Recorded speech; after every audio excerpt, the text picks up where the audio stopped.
Well, welcome everyone, and glad to see this good turnout for the June 13th work session of the Harnett County Board of Commissioners. At this time, I'll ask Commissioner Johnson to do the pledge and have our invocation. I pledge allegiance to the flag of the United States of America and to the republic for which it stands, one nation, under God, indivisible, with liberty and justice for all. Pray with me, please. Dear Lord, we come together as a people this morning in a government body meeting. As we do so, we ask you to help with the problems across the world.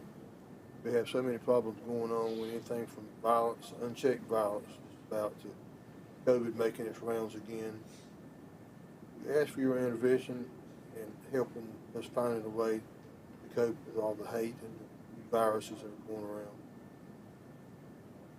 Please come together, help us come together, nations, people, to have faith in one another, have faith in us, and ask you not to waver as we go through all these trials and periods. We ask for your never failing and never ending faith in pitfalls that we go through and temptations of this world. We also ask that you bless each person in this office, in this room, help the county government, this body make the right decisions for Harnett County and its people. We ask these things in the name of our Lord Jesus Christ. Thank you, Mr. Johnson. Mr. Trout, do we have any additions or changes to the agenda? No, sir. Okay. That being said, Mr. Blevins, you want to come up and do your presentation on hearts? Thank you, Mr. Chairman, board members. Thanks for this opportunity to talk to you a little bit about hearts. As you know, HARTS, the Harnett Area Rural Transit System, commonly known as HARTS, is a vital part of our community, a vital part of transportation for those who don't have transportation. And I think it's important to speak about it a little bit and answer any questions you may have. If I could, I'd like to recognize a couple of our TAB members. Our chairman, Eric Truesdale, and our vice chairman, Carl Davis, came in to show some support. And of course, they've been with HART or in the transportation side of it on the board for a long time. So they're a good group of folks to bounce questions off and see how it works as far as in the community.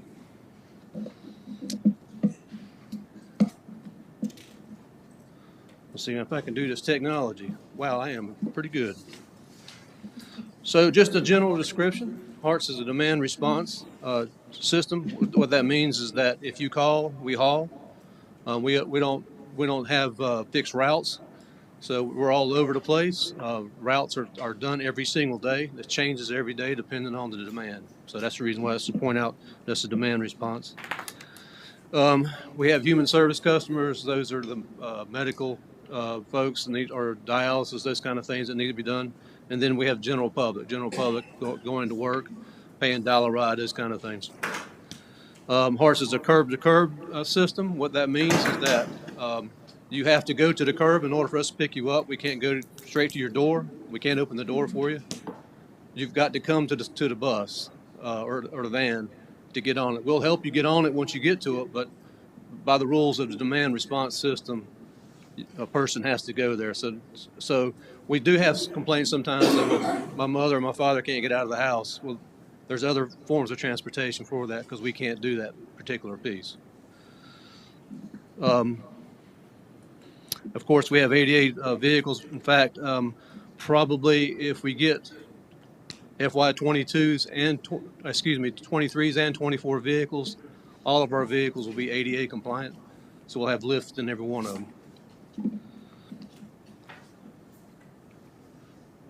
Generally, transportation requests require 48 hours notice, and that allows us to give time to schedule it, get it routed, and then we sometimes we have those emergencies that fit in there. A lot of times our biggest complaints are that we can't provide the transportation, and I'll explain a little bit more about that as we go along. But we do ask for the 48 hours in advance. It kind of backfires on us because we ask you to call us because we don't have a system to reach out to everybody that's been scheduled to say whether or not they have transportation. So a lot of times we'll take calls 3 o'clock the day before. And again, those trips are scheduled on availability. And again, that's because the routes are done every day. It's based upon the location, the vehicles we have in that area. And of course, we've had times when vehicles were off the road because of maintenance. So all those things come into play every single day. So every day every day they're scheduling, dispatching and scheduling every single day. So it does change quite a bit. We do provide transportation to Moore County, Cumberland, Sampson, Johnston, Wake, all the counties surrounding us, Durham. Most of those are for medical appointments. In fact, at this point now, we mostly do just medical appointments because out of county because of how it's hard to arrange it because you really have to start very early in the morning. And their appointments have to be done before 12:30 in order for the staff to get back before 5 or at 5.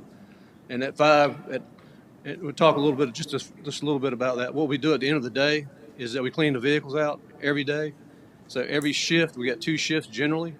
So after every shift, the vehicle is cleaned out through, still following the COVID rules and cleaning. So it's a lot of work. So it takes about 45 minutes for that to be done. We also have to wash the outside of them. So that's the reason why, with building the schedule, we try to get people back in order to do that. We also provide transportation to senior centers, Special Olympics, summer youth programs, JCI, Johnston County Industries, and the ARC. Most special trips are sent to the tab. This year we didn't get too many involved. So the tab didn't have to do any pre-approval, so we'll take those as needed and as called for.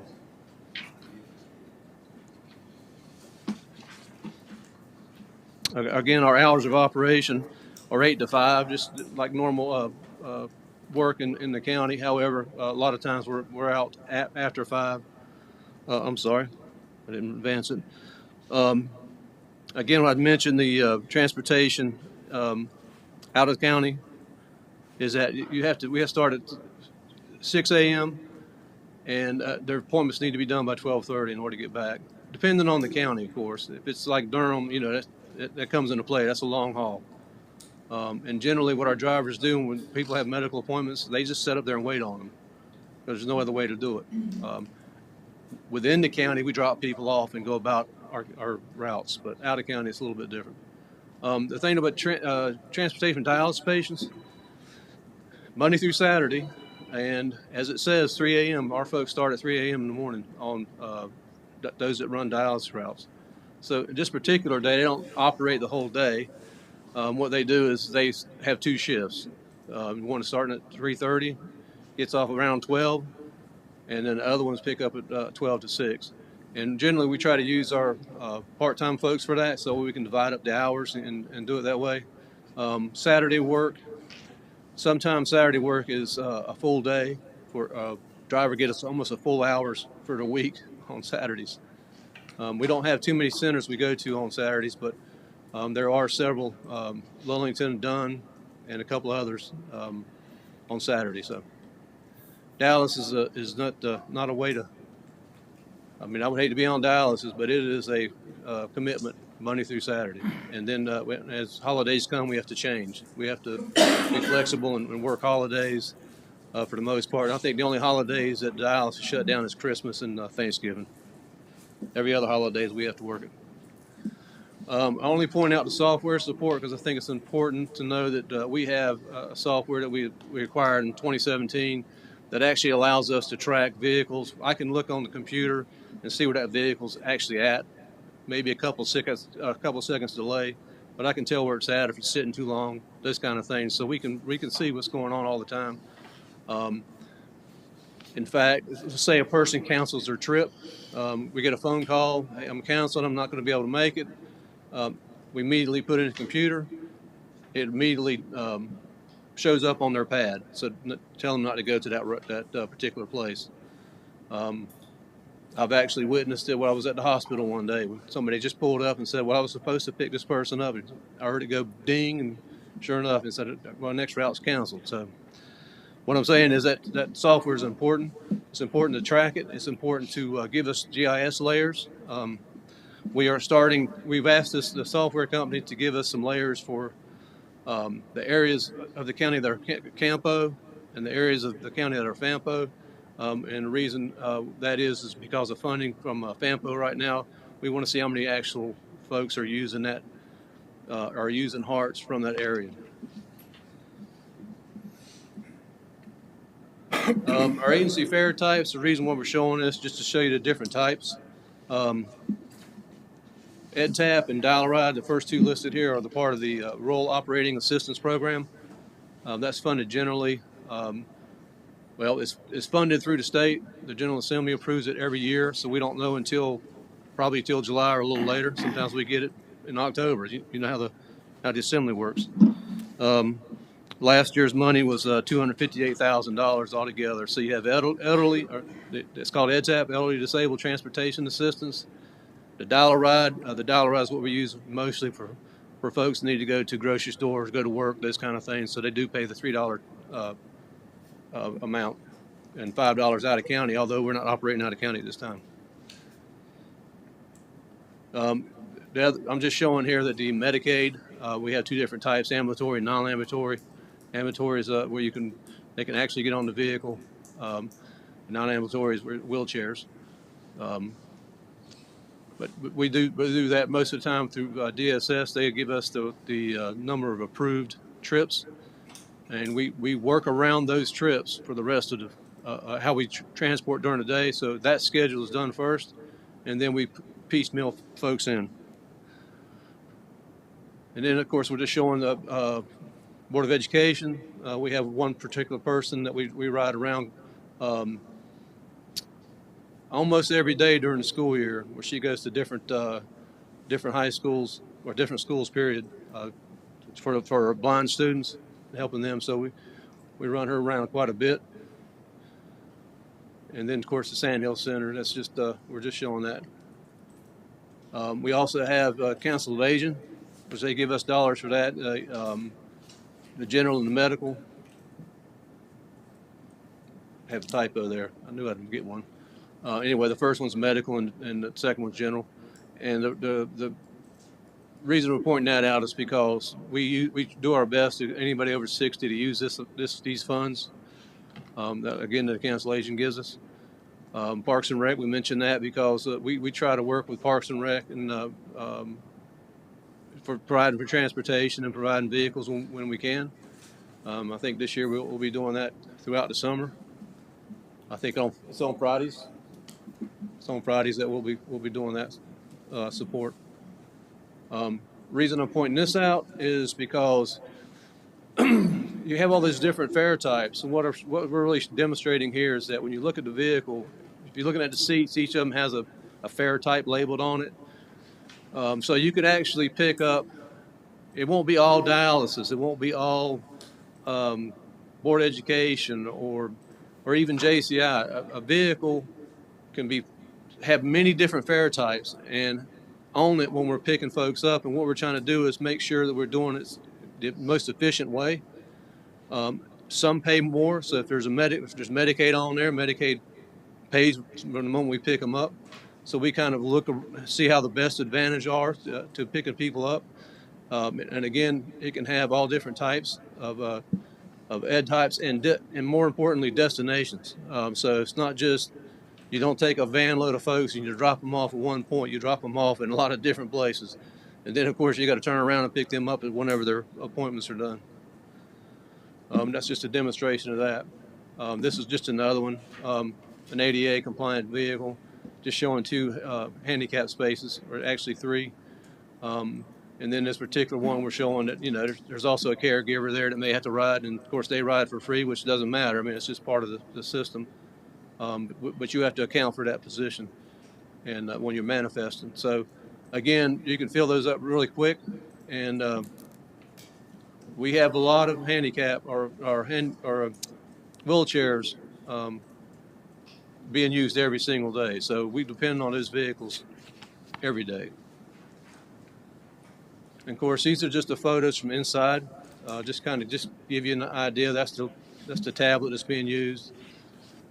Just the way the interior looks, the cabin. Right now we've got plastic up in a lot of places, and we're trying to continue doing that. Try to block off from.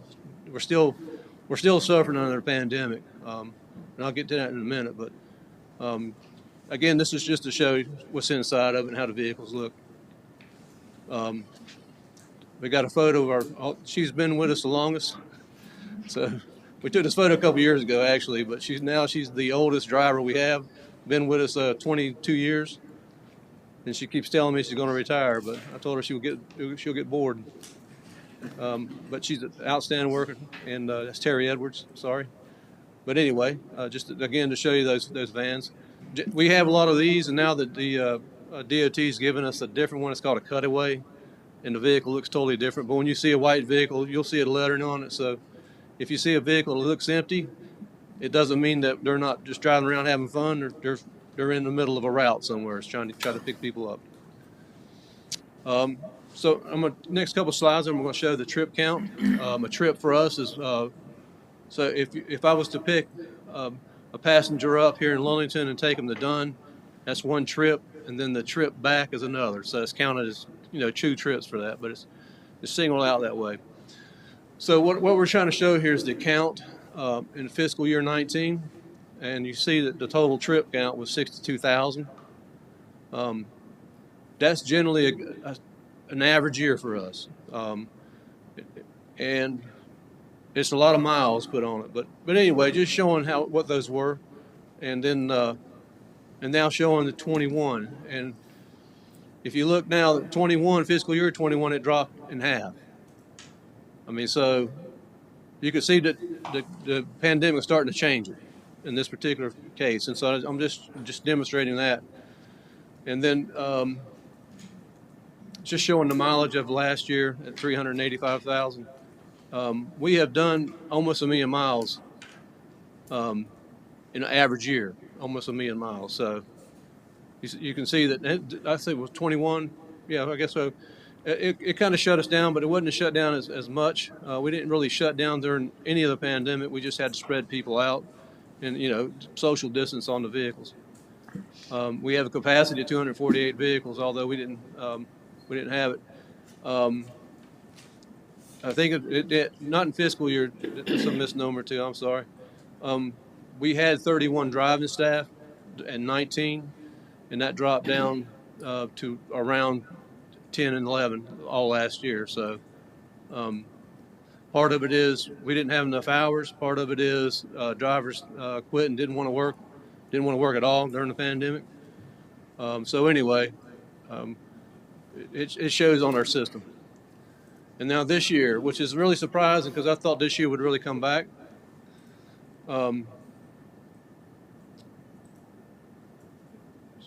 You see at 25,000. So the point being is that we don't really know, besides people don't want to take trips with us, why they're coming back. Our vehicles are functional. We're out there. We're recruiting drivers. We're trying to do all the things we can to make sure our system comes back to where it was.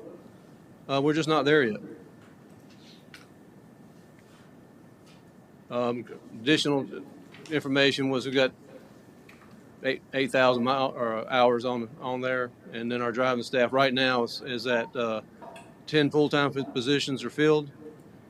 Actually 12, but 2 of them are out, and then we have 12 positions as of last week. So we have 15 budgeted at the moment, but we're having a hard time filling the positions. I mean, it's not about pay. It's about people that, for whatever reason, don't want to work, or don't want to work in this particular position. Let's say it that way. Anyway, we did do a survey, and one reported that, our survey, so, which is really important.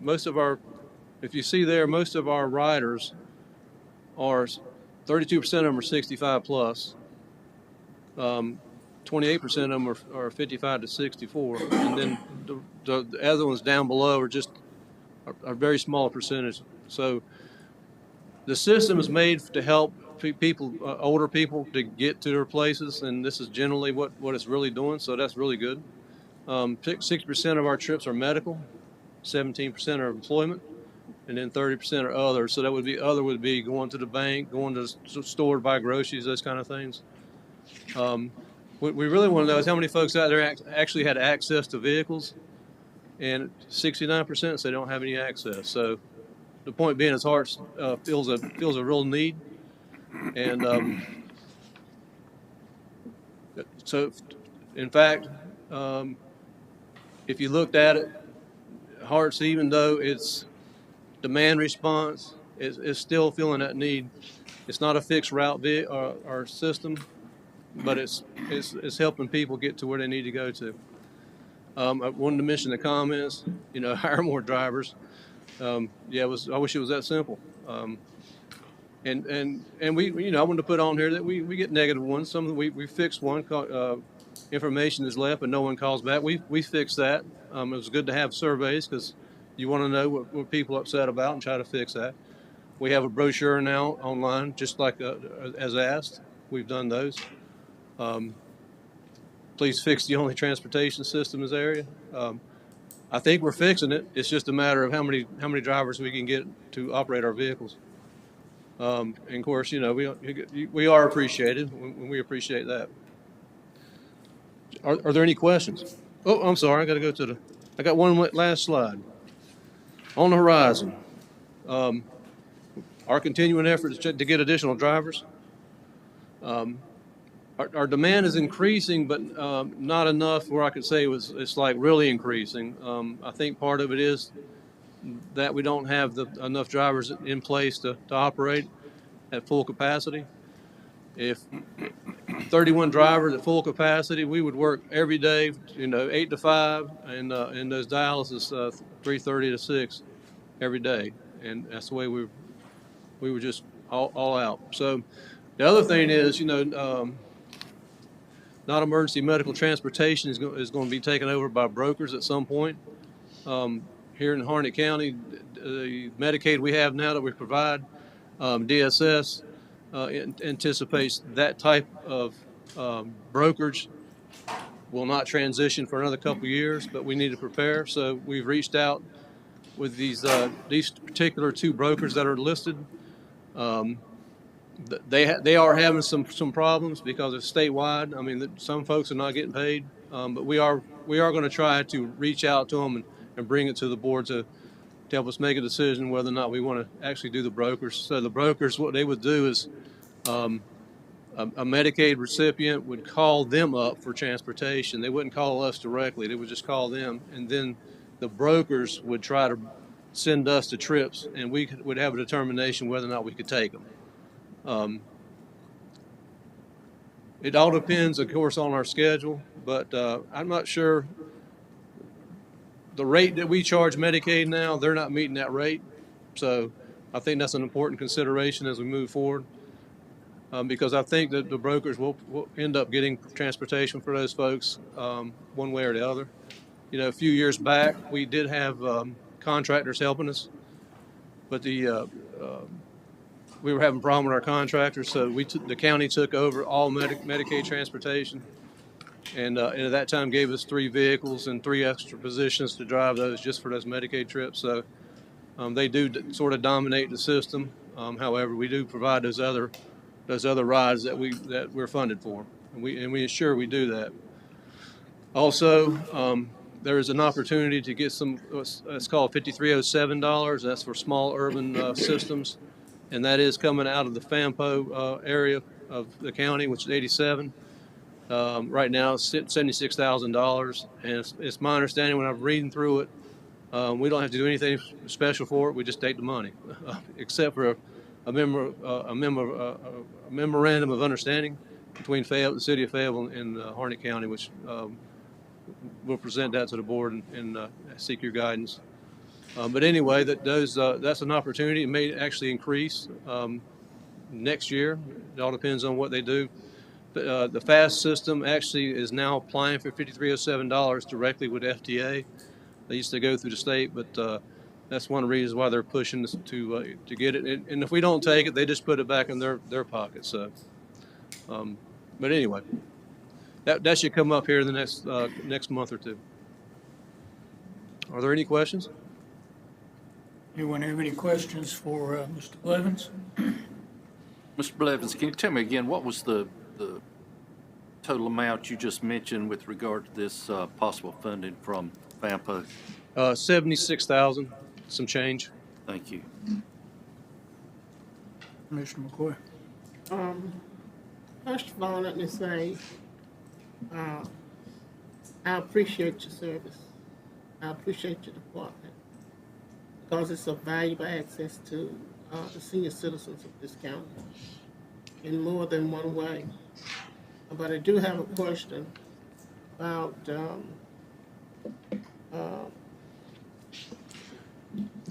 citizens that there have been citizens, senior citizens that have not been picked up after they make their appointments and all. I think you and I have discussed this. How is that going now? I mean, do we have any problems with that? Because at one time it was a serious problem. So when a citizen calls and we Make get, an appointment, they make an appointment. and then we can't take them.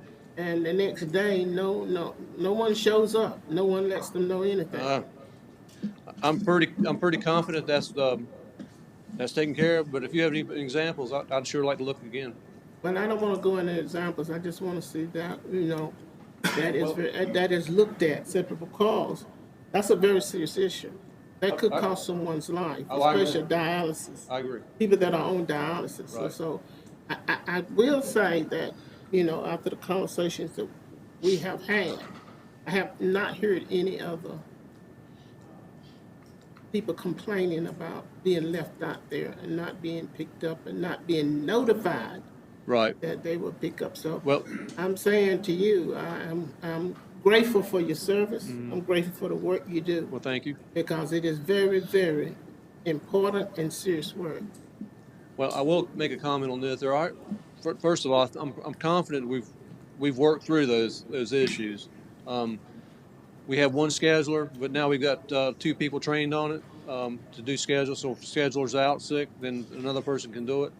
The other thing is, there have been occasions where a driver calls in sick at 3:30 in the morning, and we're scrambling and trying to find somebody to take their place, and sometimes we are delayed picking people up, and it is a problem at dialysis by itself because their seats are only vacant for a certain period of time, so we have to call them up. It's a lot of things that do happen.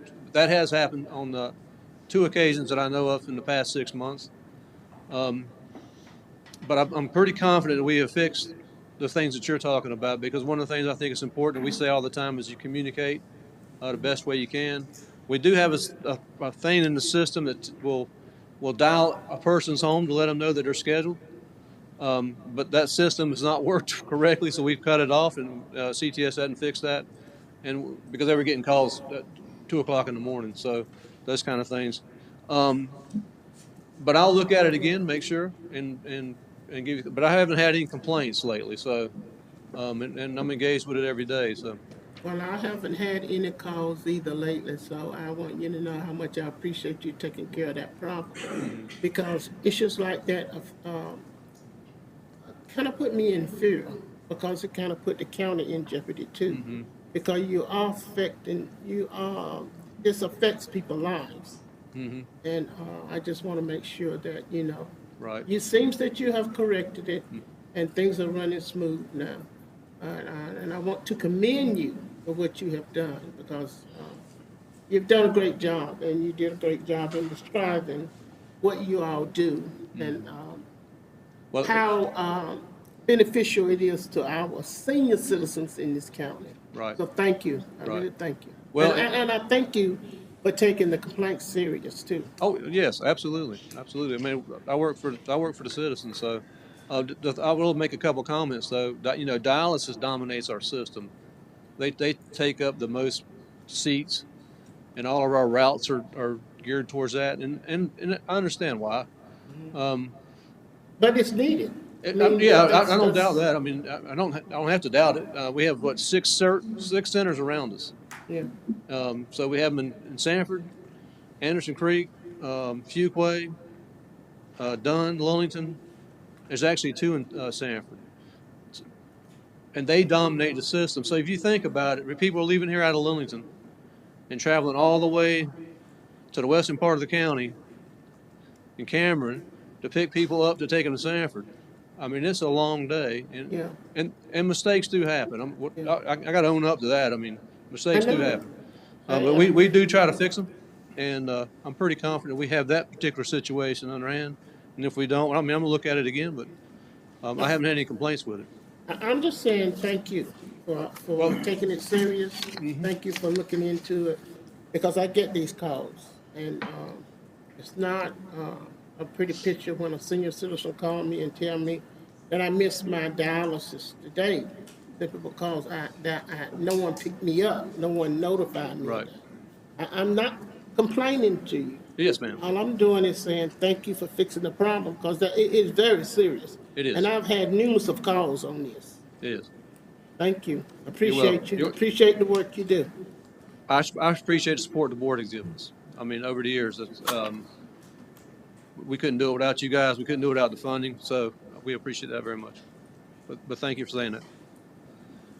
I have a question. Yes, sir. The fuel prices, they seem to be affecting everyone. What's it doing to your budget?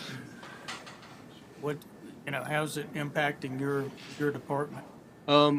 Well, we've done a couple budget amendments to increase our fuel.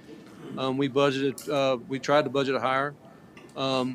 It is affecting us because we fill up three times a day usually. So that's a large amount of fuel. Are these diesel or gasoline? No, sir, it was gasoline. Every one was gasoline. I have started looking into the gas or the natural gas just to see what that's going to do. But for some reason, they still have problems ironed out with how the vehicle operates. But there is funding for transferring over to the natural gas, which is still cheaper than our gas or avgas, whatever. But again, the price is way up there. It is affecting us. I mean, heck, that national average is $5 a gallon, so it's terrible. If you're considering natural gas, you might want to touch base with Go Raleigh and Go Triangle. Mm-hmm. Some of their buses are natural gas. They are. But DOT's really pushing electrical now, or electric. Yeah, we're not ready for that. I mean, we'd have to change. You'd have to have a fuel DOT site. needs to build some charging stations. Yes. But there's funds for that. Is all I'm saying. But they wouldn't fund your whole fleet. They want you to experiment with it and get stuck out on the highway somewhere. That's a good question. One other thing, you mentioned what you're working with FAMPO. We've had a few conversations with CAMPO. Go Raleigh, Go Triangle comes down to Fuquay, Holly Springs, and Apex. Mm-hmm. Right now, they're not coming into Harnett County. It may be a situation of where we have to meet them. Mm-hmm. But, we might need a Harts bus. We could have a park and ride. Every time we have a rezoning for a new subdivision, one of the biggest complaints is traffic. Mm-hmm. And I know, how many applications do we have right now in the northwest Harnett, northern Harnett? Subdivisions under review Yeah. Or planned? or planned, Yeah. say, at least 60. I'd heard, In some phase of development. It could be under construction, could be going vertical. I'd heard 11,000. I didn't know Well, as far as lots, yes, sir, it's, yes. Right, yeah. Does that include the 3,000 that Andrew's got right now? Went on Harnett Central Road? Yeah, Or- they've got, well, Andrew's got 3,000. Oh, no, it does not include all of Anchor, so I think they've Okay. added a few more, and it does not include all of Love. So there's a potential of 14,000 more houses, 28,000 more cars. We gotta do something.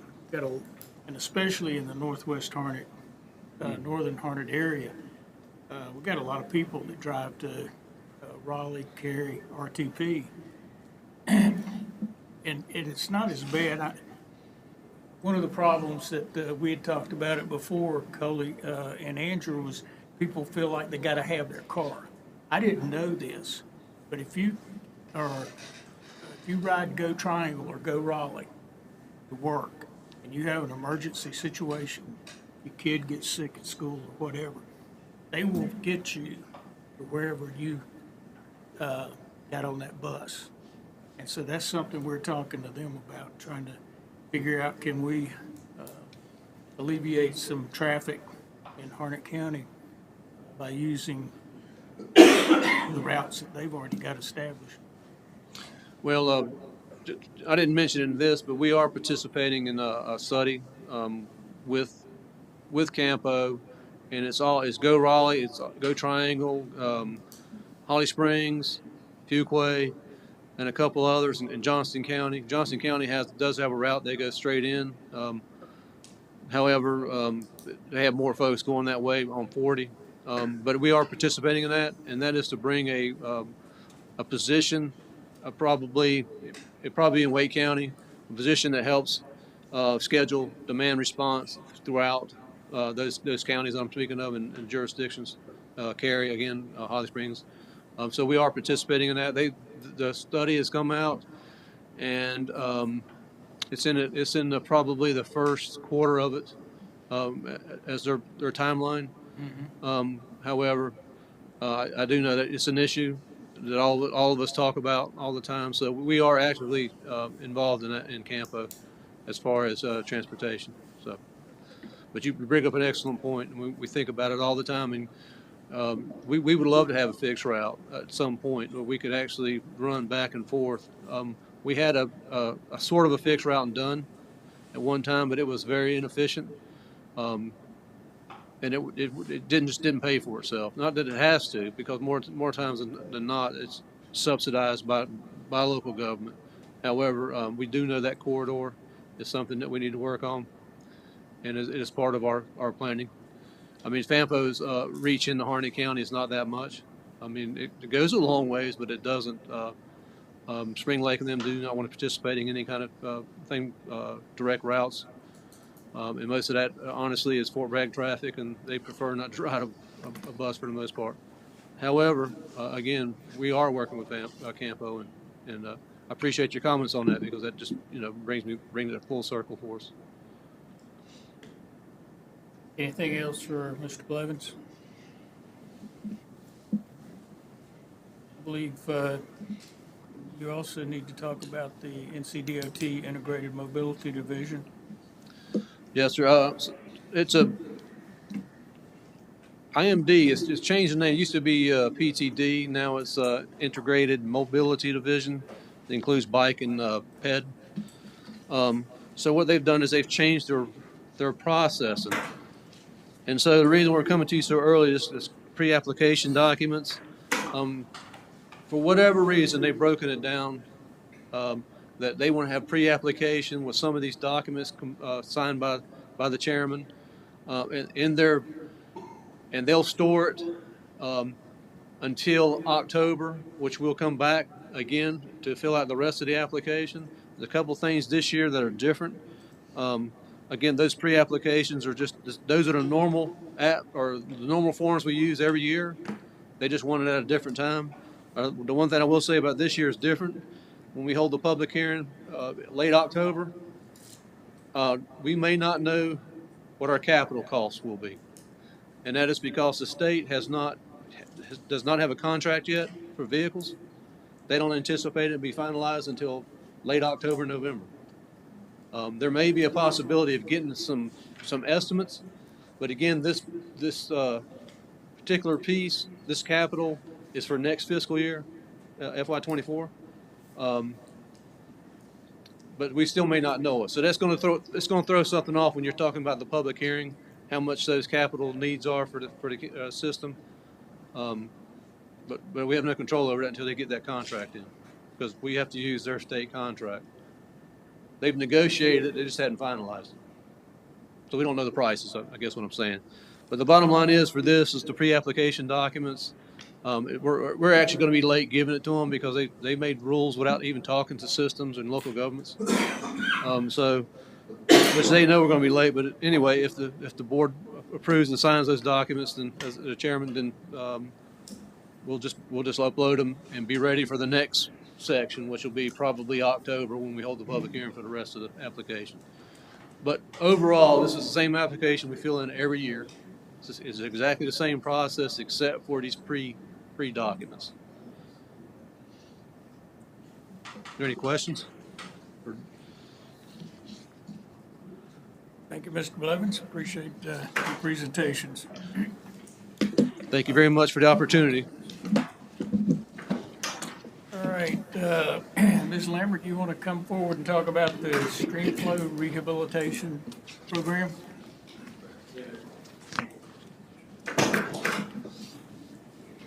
Good morning, Commissioners. I wanted to provide a quick update this morning on where we are at in expanding our funding for our current stream debris removal work.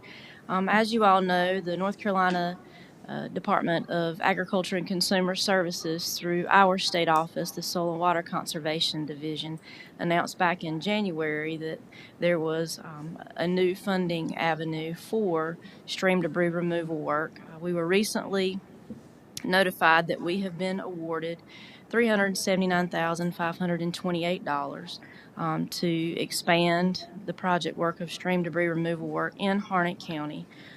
This was, of course, significantly less than what we had requested, which we anticipated. There was $36.1 million statewide that could be allocated.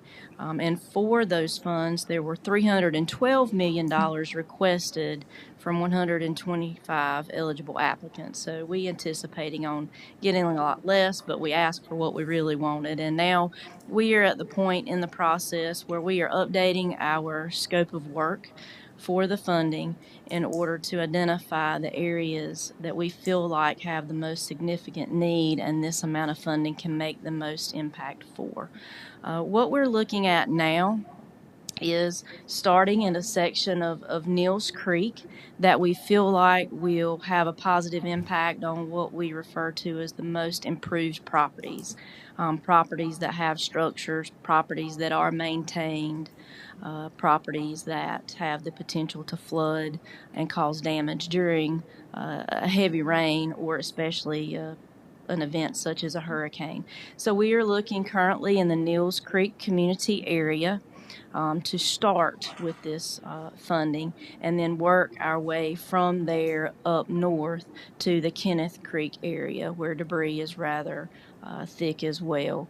Kenneth Creek comes out of Wake County and then flows into Neals Creek, and then it continues on towards the Cape Fear River. On the screen, Melissa just pulled up. In the past few weeks, we've worked with GIS to acquire the ability to map some of our projects while we are on the stream. So this is a great benefit to this part of our office and helping to monitor our progress. If you want to click on a few of these examples, we'll go through and kind of show you a little bit of the debris that's there. Let's how about clicking on 17. That 17's fine. Any of them are. So there's an example of the type of debris that we're looking at. It's across the whole creek. we're having when we have these big rainfalls, more and more debris is just piling up there. It's causing stream bank erosion. So some of these property owners are actually losing property where the creek is actually cutting in to the property they own, and it's making it dangerous to walk or even drive a golf cart or whatever alongside of the property there because of the risk of it caving in from the undercutting from where the stream is moving itself naturally to go around the debris that it's there. It's forming a new path in some places. How about going to number 24? We'll take a look at that one.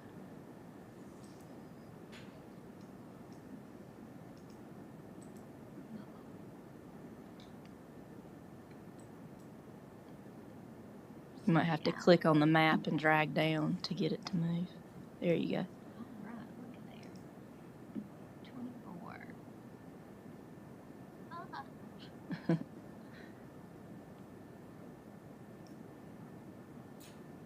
Am I missing it? Zoom in a little bit.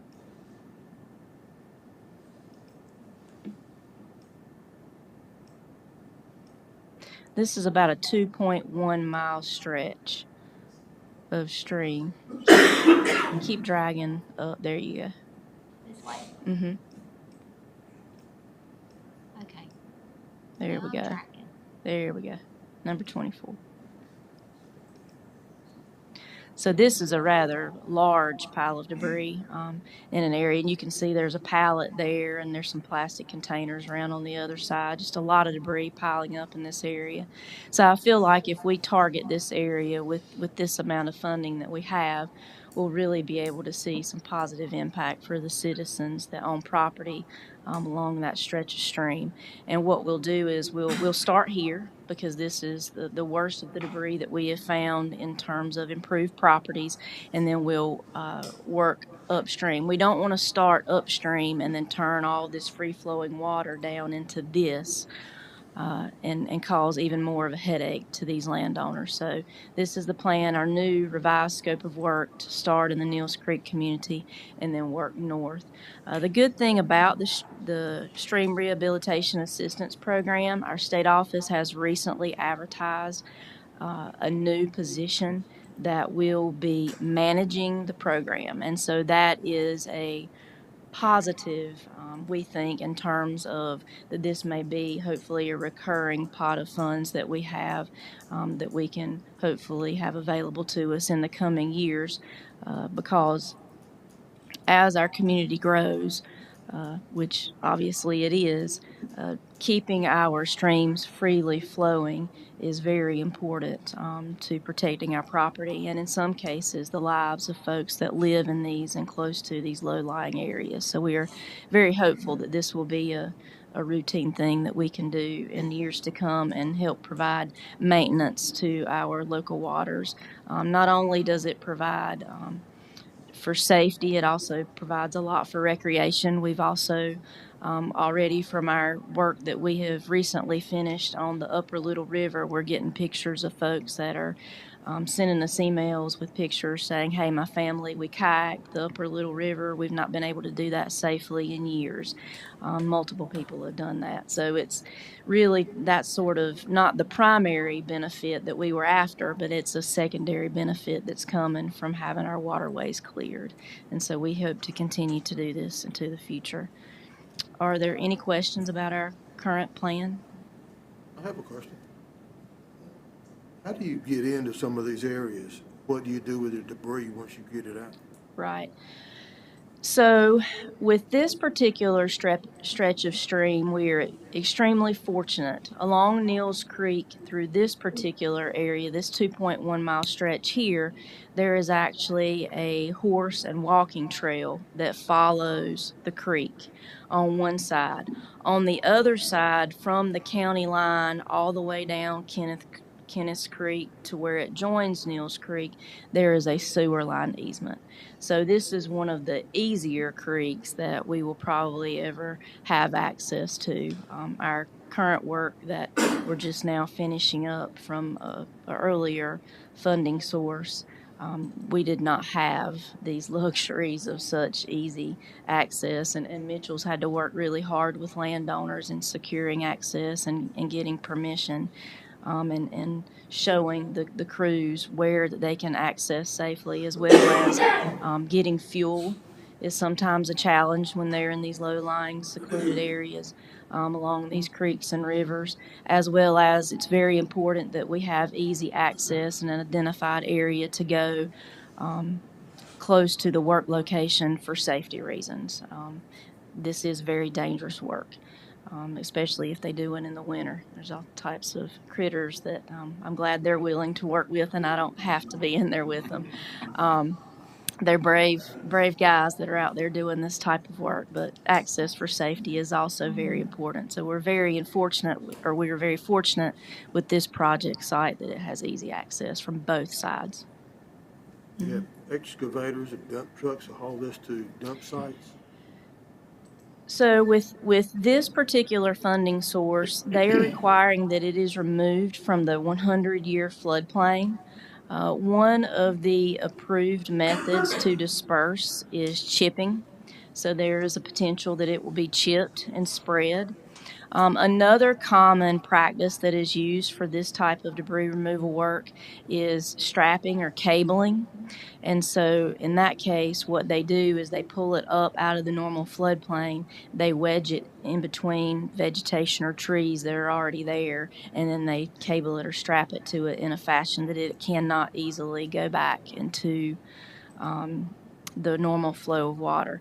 When this program was first announced, they had presented it in a fashion that it was all going to have to be hauled off, or at least out of the 100-year floodplain, which in many areas you've got to haul it. There's no way that you can leave it there because the floodplain is so wide, especially further east in the state that we get.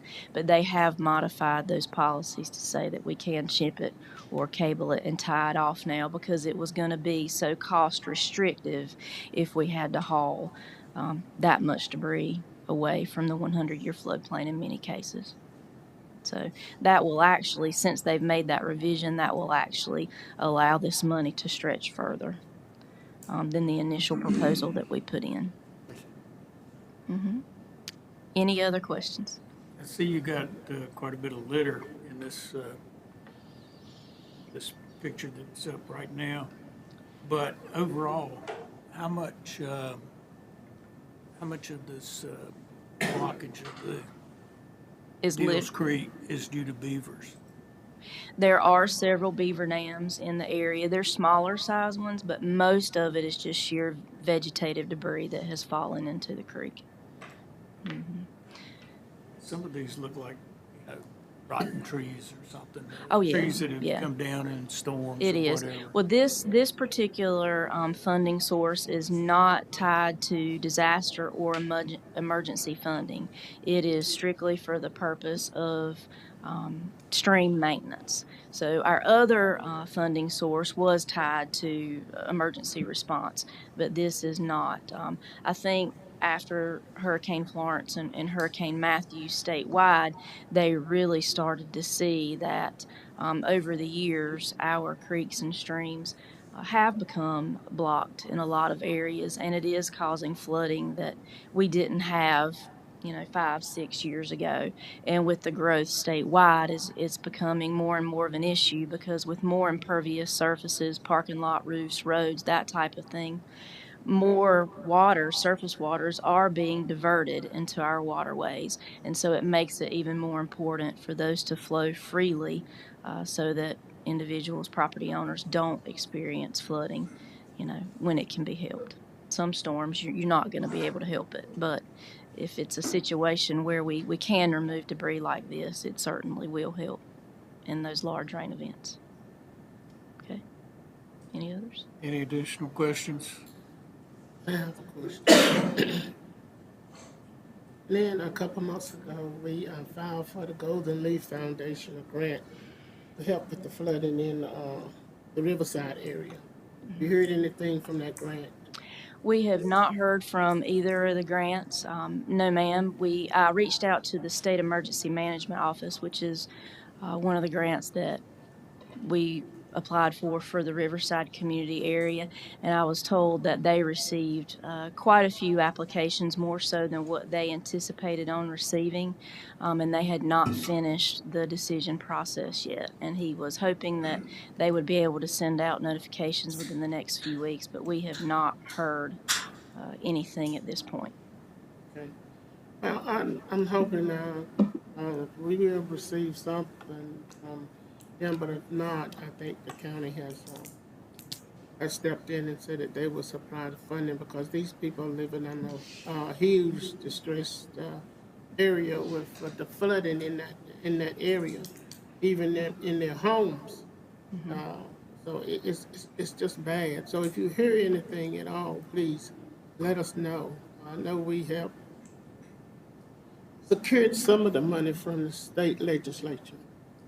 We just need the other half of that money, and I feel confident that our new manager and everything is going to work with us on that too. So thank you. Sure.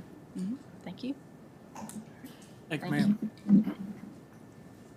All right, Mr. Smith, talk about North Carolina Emergency Management Capacity Building Competitive Grant. Good morning. We have been awarded some funding from the North Carolina Capacity Building Competitive Grant. We had submitted 3 projects originally. They funded 2 of those projects for a total of $283,800. The one project is to completely replace the audiovisual equipment that we have in the EOC. It ties into also to our breakout rooms within our building. We received $92,400 for that. And for a multi-use shelter acquisition, what these are is they're inflatable decon type of equipment. We can use it for decon, we could use it for a command center. It just has a lot of different uses that we could use this for. We received $191,400 for that. And what I'm here to ask is that we can get acceptance from the board to receive those funds. Any questions? Anyone have any questions for Mr. Smith? Any opposition to accepting this grant? All right, we'll put that on the consent agenda.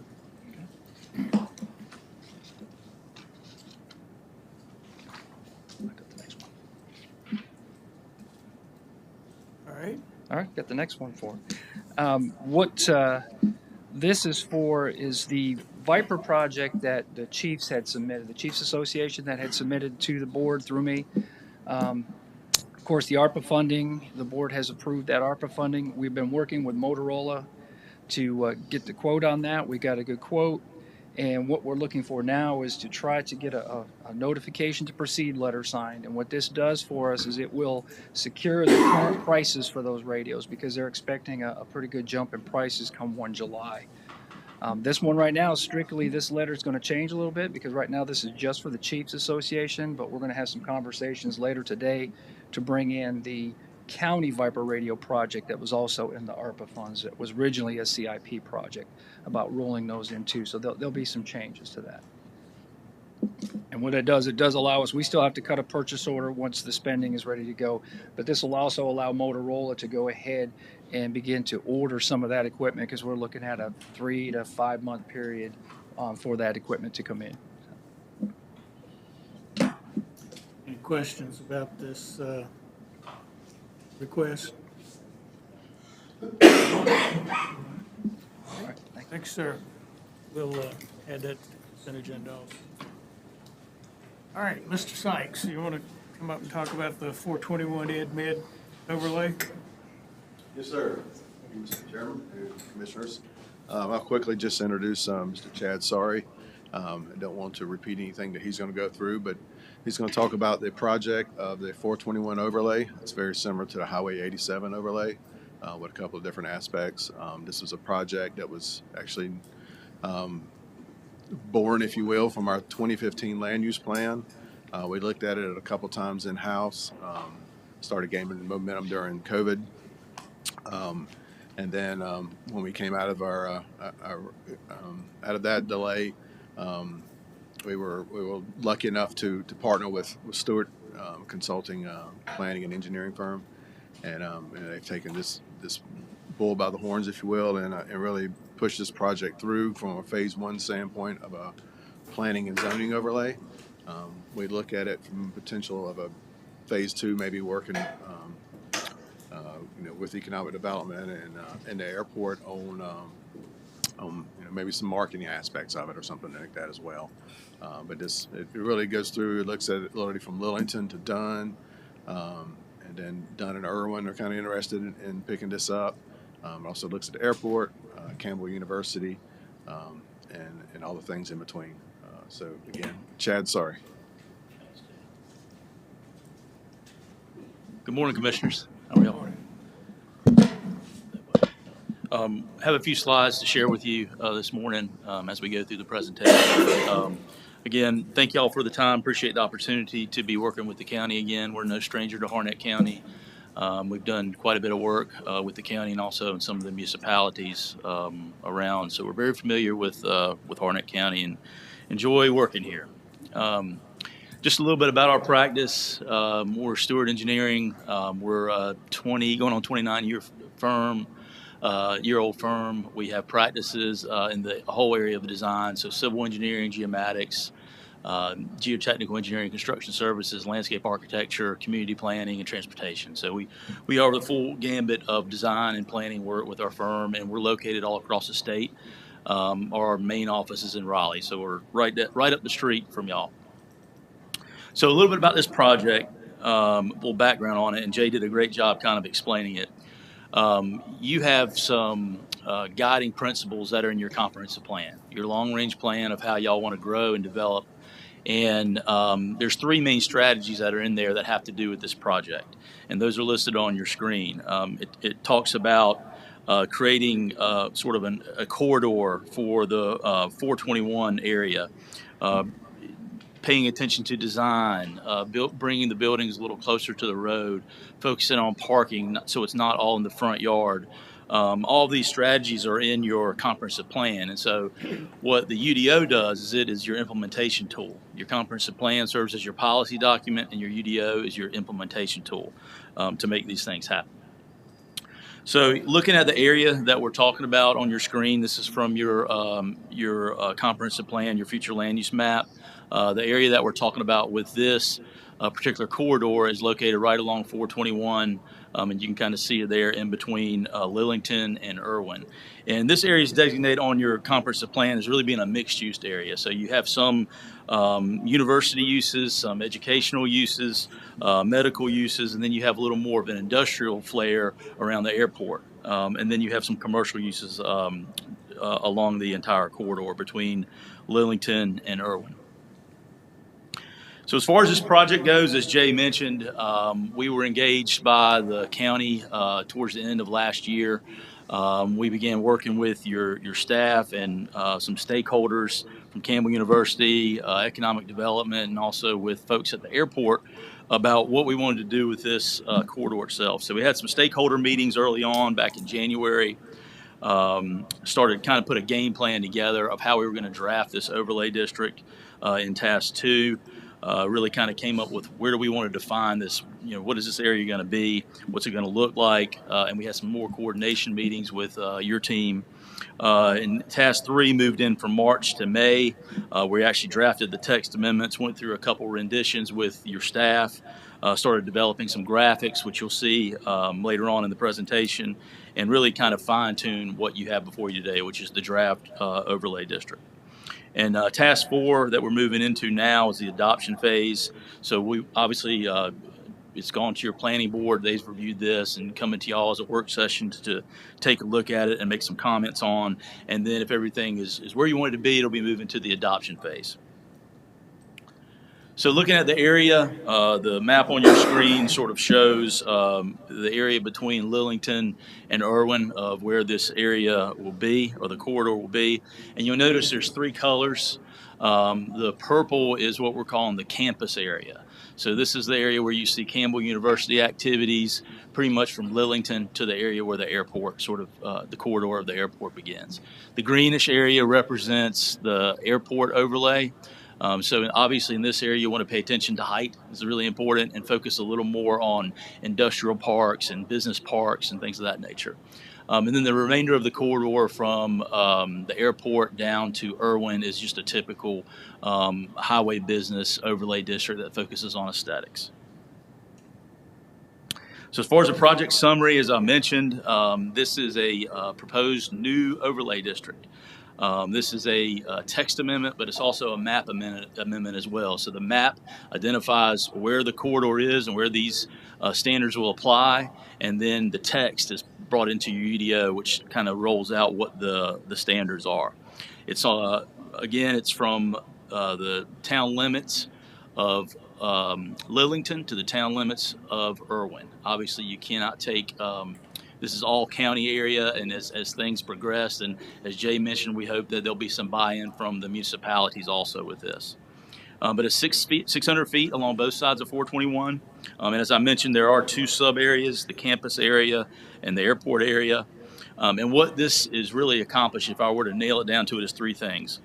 We want to focus on enhancing the context of the buildings in this corridor, the development standards, uniform landscaping, and vehicular access. These are all things that your comprehensive plans called for, and was kind of our mission as we started drafting this code, or these codes. So I want to kind of break down some of the development standards that are in the code. The first is really focusing on building location and height. This is an area that if you go through the corridor, particularly in what we're calling the campus area, you have taller buildings out there. You also have a specific design as far as where your parking is located, where your access is off of 421, making sure that you have interconnection between properties to cut down on all the driveways that you might have out there. And this kind of illustration sort of, and I'll get into a little more detail on this towards the end of the presentation, but this shows some of the things that you could expect to see if designed properly. The second part of the development standards is signage. Signage is very, very important. You want to have something that's uniform, something that has, a monument style that you'll see consistently throughout here. So if you think about as it develops, and you have uniform buildings, you have uniform signage, you have uniform landscaping, kind of how that's going to look as it builds out. So signage was certainly part of this, and the illustration sort of shows what you can expect to see as the signage, the ground signage that would be along 421. Second part is pedestrian access and landscape and screening. Pedestrian accessibility is important. It's been shown on not only your comprehensive plan, but also your Parks and Recreation and Open Space and Greenways plan, as far as having some form of pedestrian activity along 421. So there's a lot, with Campbell University and the connections with the things that are going on in Lillington, it's real important to have that sort of where people can bike, walk, or jog, or whatever along this corridor. So bringing those standards into this, and also focusing on landscaping and screening. When we talked about this corridor, and if you notice the pictures on your screen, we talked about a combination of some pines and some evergreen pines and some flowering trees like dogwoods or redbuds, not to screen the building so much, but to provide a corridor view that would be very pleasant as you drive through here. So you can kind of see an example of what that might look like on the bottom of your screen. Also, as far as landscaping and screening, we wanted to focus on making sure dumpsters are put in the rear of the building, that the screening of the dumpsters match up with what the building itself is constructed of. Outdoor loading, making sure that's screened behind the buildings in a good location so that you can't see it from 421. These are some images that are in the code. Lighting is also important, so making sure that the lighting is 90% cut off so you don't have that light pollution that's out there, and then making sure that your pedestrian paths are lit for safety throughout the corridor as well. And then as you get into the actual building design standards, this is how the buildings will be constructed with their exterior appearance. The image that you have in front of you is the campus sub area. So this really focuses on the context of the things that you see at Campbell University. Y'all have a very distinct look out there and throughout that corridor. And I think there was certainly a desire to continue to see that. So your windows, your walls, your building height, your roof line, consistent with some of the things that you have out there in the Campbell area now. And these are some images that you would expect to see as it develops. The second image is from the airport sub area. So there was certainly a desire to try to focus on an industrial design and nature out in this area. So business park, corporate park, industrial park. So having some minimal industrial style design standards in this, obviously limiting your height in here. You don't want to have really tall buildings or a lot of tall trees in your airport overlay. And then really kind of creating an industrial and R&D style structures. And you can see some of those images on your screen as to what you could expect to see out in there. And kind of wrapping it all up, if you take the standards that you have in the code that we have worked with your staff on, you can kind of see an image of what you could potentially see out in this area. The image to your left is sort of vertical, looking straight down. Some of the things that are important to point out are, a turn lane off of 421, having a pedestrian path along the frontage of the property, limiting your parking so there's not an overwhelming amount in the front yard in between the building and the street. Having your parking and loading, your loading and your dumpsters in the rear of the building, or at least out of the view of 421. Looking at your signage, you can see the monument style sign that you can see there in the top right-hand corner of your screen. And then the bottom right-hand image is kind of a profile view of what you could expect to see kind of looking down 421 as it develops. So with your tree line and your pedestrian path and your buildings and your parking. And these are in your code as well, because we really felt like it was important to bring in some graphics to support the text, to help people kind of visualize what your desire to see as this develops. And I know Jay will tell you, the more graphics you have, the easier it is to administer the code as well. So that's what we tried to incorporate in the code. Kind of the next steps is for you all to take this and digest it a little more and give comments to your staff. We'll make any type of final amendments that need to go. There'll be some stakeholder meetings. I know your staff still has planned with Campbell University and the airport, and even people that are in this corridor as well. I believe that's planned as well, with all the property owners. You'll go before public meetings, and then eventually it'll come back to the planning board to make an official recommendation, and then this board will officially adopt it and it'll become effective. So that is all I have today. Thank y'all for your time. I'm happy to take any questions that you have. Any questions about this overlay? Two quick notes I just want to add.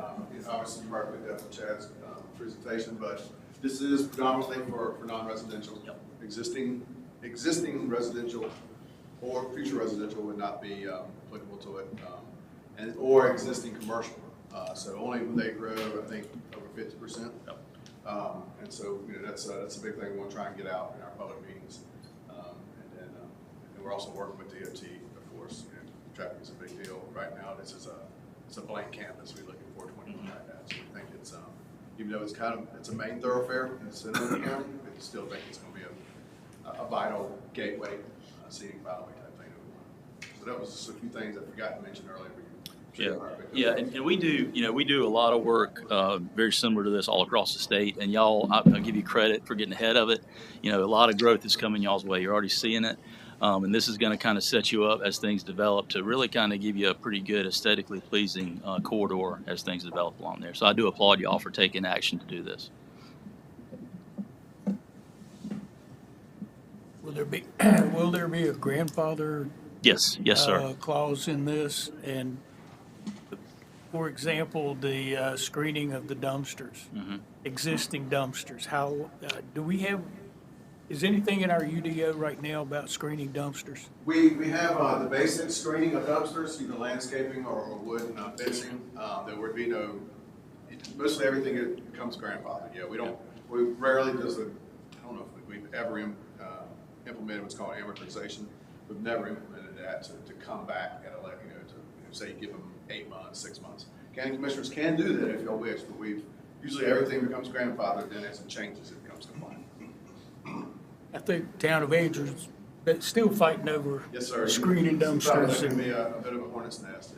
Yeah, Been going on for how many years, Colin? Well, the good thing about the corridor is that you know, Jay kind of said it, you do sort of have a kind of a blank canvas, you know, as far as things happening. And, you know, going back and like you said, doing an amortization can be troubling for sure. But this wouldn't have anything to do with that. All right, thanks, sir. Thank you. Appreciate that. Yep. All right, Mr. Sykes, you want to talk about the Rebels land? Yes, sir. We have two upcoming zoning requests for next week. The first one is the Revels family. It's located on 421 in Rawls Church Road area. It's about 72 and a half acres right there in the Hector's Creek Township. There is a parcel that's located on, as you can see there, just north of Rawls Church Road.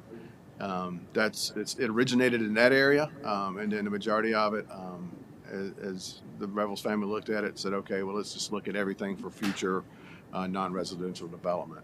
The parcel on Rawls Church is just north there. I think there's a potential for their existing business in Fuquay Arena. It's growing, so I think they want to potentially relocate the turf management side of things to there.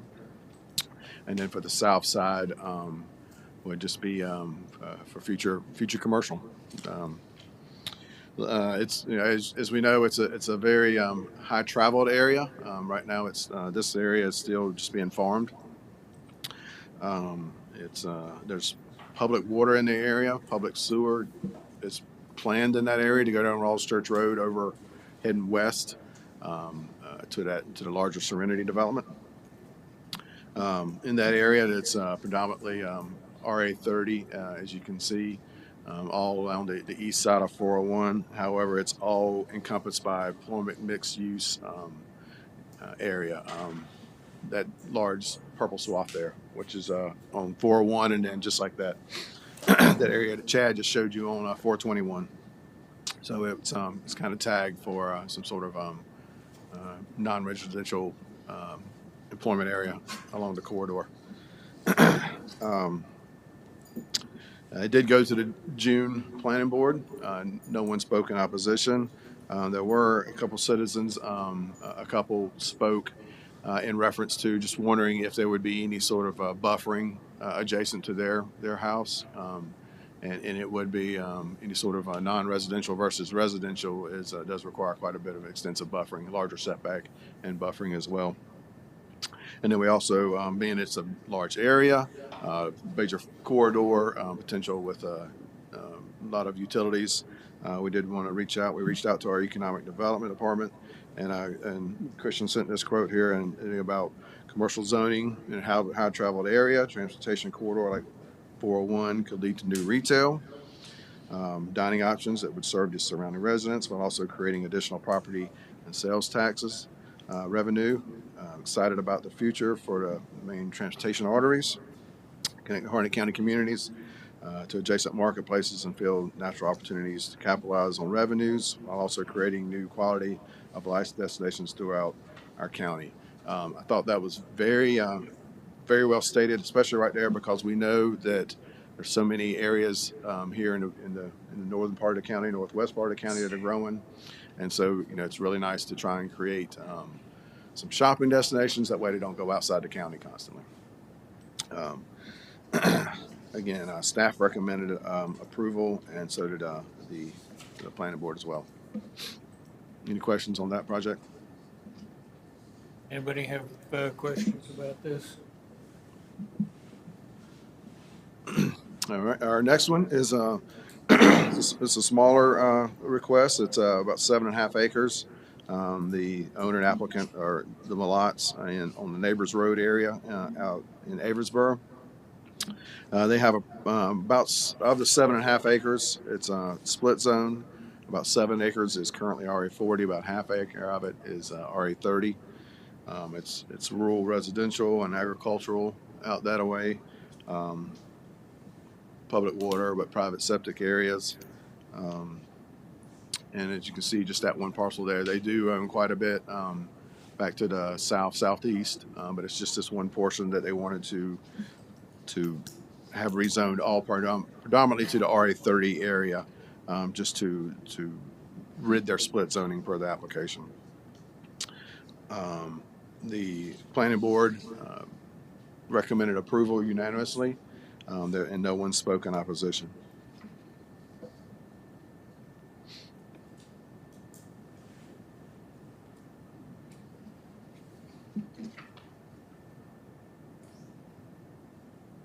Any questions about this? Thank you, sir. Thanks, sir. Appreciate that. And we have advertised the public hearing. Will this be on the 20th or will this be? 20th. We've already advertised. Good deal. All right, Thomas, I believe you're up. Yes, sir. Thank you, Mr. Chairman. Commissioners, how are y'all doing today? Just wanted to come and give a quick update on some of the projects that I guess have been identified for use of general funds. This is based off of money that was provided in the state budget, and there are 5 entities that were identified for receiving those funds. The first one was Aversborough Town Restoration Association. It's the Shaw House, and they've identified several uses for capital improvement funds, namely taking restoring the old chimney, restoring they have heart pine flooring inside that they've had some water damage over the years prior to the roof being fixed, and so they're going to have to take some of those areas out as well as some of the floor joists and fix those. So we've gone ahead and we've prepared a contract for them to try to give them those funds and go ahead and get started on that. As obviously with the historical restoration, you're having to bring in folks that can actually do this. It's not just bringing in a general contractor. So currently the contract is with the association for their review and for them to mark up. And once they have gotten that back to us, we can go ahead and get signatures on it and start working with finance to go ahead and cut them a check. So that's where we are on that one. The Aversborough Battlefield Commission, they were the second group that had funding identified, and that was in the amount of $100,000.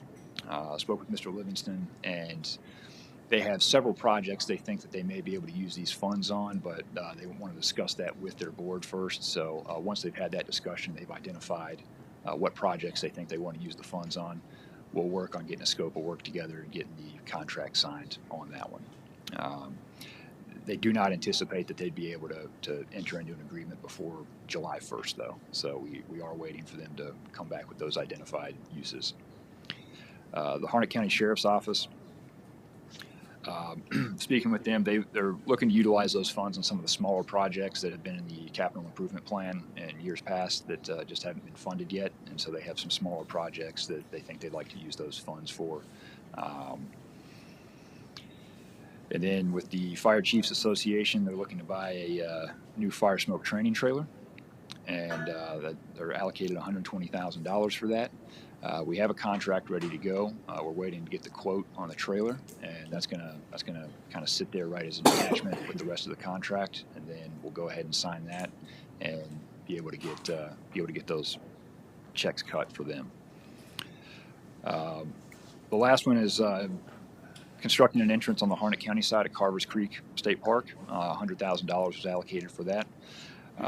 Been in several conversations with North Carolina Parks, and we had a meeting on Friday with Department of Transportation as well to figure out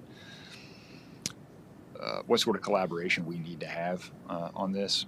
Right now, the idea is we're going to get a contract in place and cut a check to NC Parks, and they will work through DOT to get an engineer out for a feasibility and design study.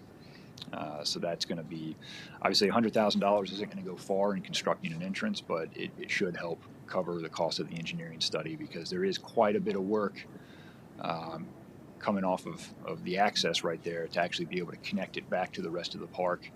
And so that's going to be a big upfit that's required by not only NC Parks but also DOT. So they are trying to look to figure out what does the scope of the study need to be, and then they're going to engage some of their vendors that they already have on contract to do that. So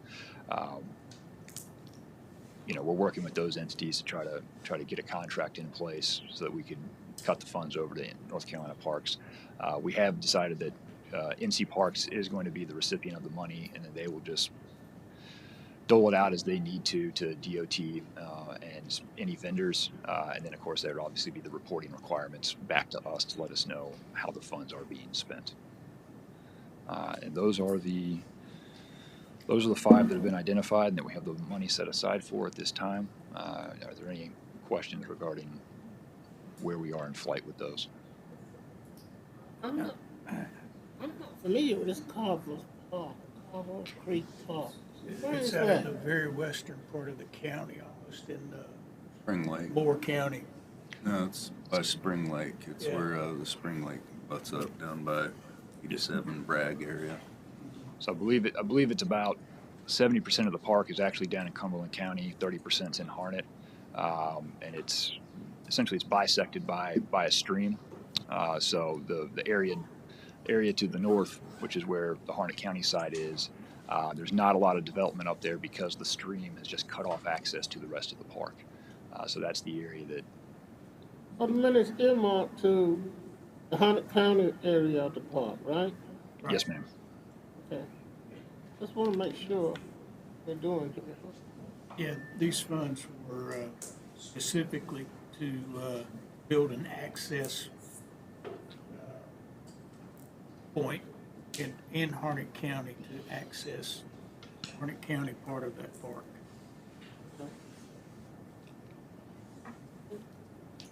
Any idea when the Shaw House will get their money? They have the contract, so as soon as they come back with the signature, we'll be able to, get it signed in very short order since it's already been approved. And I believe, at that point we can just go ahead and cut them a check. So it's essentially as quick as we can get signatures on it. That's about as quick as we can get the money to them. If it looks like we have those, we're planning to put a spot on the agenda for the next meeting to have the commissioners approve. Each time these contracts come back to us, then we will add them to the agenda. And so that's why we wanted to put the item on today as a discussion item, so then we can go ahead and add it to the consent agenda or the action agenda for the board as soon as they come back. Does anyone have any objections to adding this to the consent agenda? We'll put it on the consent agenda for next Monday then. Yes, sir. Thank you, Mr. Chairman. And I will say also, the money going to Aversborough Battleground or Battlefield, the long-range plans are that will eventually become a state park. We think that this money will help move that along. Good. Yes, sir. And Mr. Livingston, he seemed, obviously he was pleased with the funding. He had a couple of projects in mind, but obviously, wanted to get approval from the board first before, moving forward. So I told him we'd be able to take care of the funding side to make sure it's there whenever they're ready. But, we're just waiting on feedback from their board at this time. Thank you. Thank you, Thomas. All right, Mr. Appel, you want to talk about the rules of procedure? Yes, good morning, Commissioners. Just coming back to you for a few additional changes with the new Rule 27, which is the decorum of audience. I won't go back through over all the changes, but this is just to provide some more specifics on subsection C of that new Rule 27 regarding signs. As discussed last time, I wanted to provide some more specifics on size and prohibited materials and so on. So I looked at this.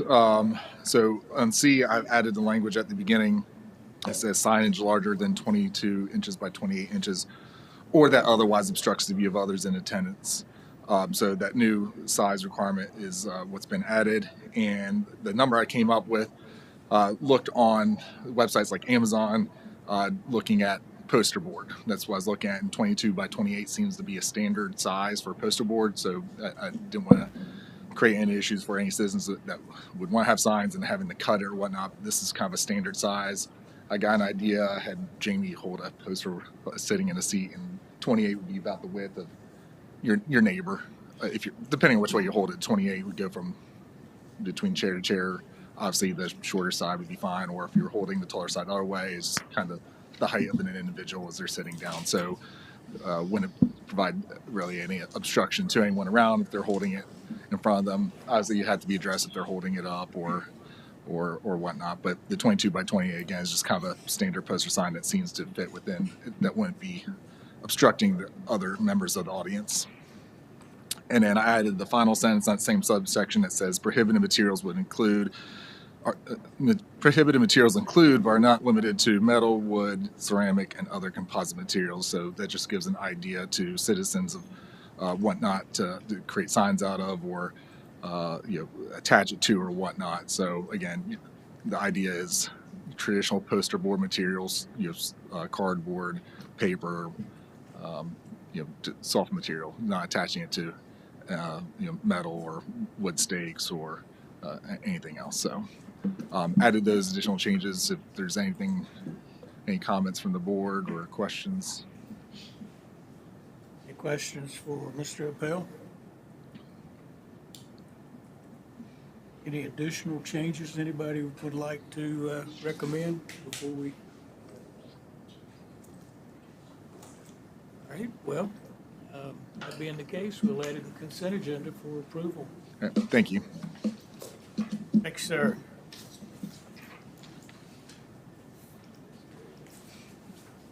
All right, Mr. Price. Hey, good morning, Mr. Chairman, members of the board. Hope everybody's well.